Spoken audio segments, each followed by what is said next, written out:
వారు కలిసి ఒక్కొక్క గృహములో ఆరాధన చేశారు.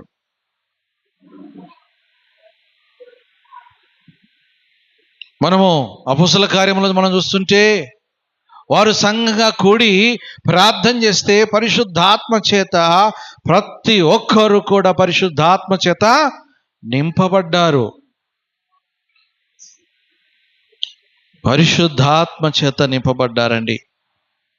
దాంట్లో చిన్న పిల్లలు మొదలుకొని పెద్దల వరకు, వృద్ధుల వరకు ప్రతి ఒక్కరు పైన దేవుని శక్తి వారిపైన వాలెను. ఈ రోజున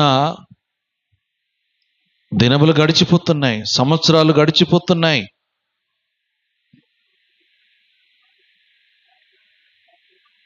ఏ విధంగా ప్రార్థన చేయగలుగుతున్నాం? దేవుని ఏ విధంగా ఆరాధన చేయగలుగుతున్నాం?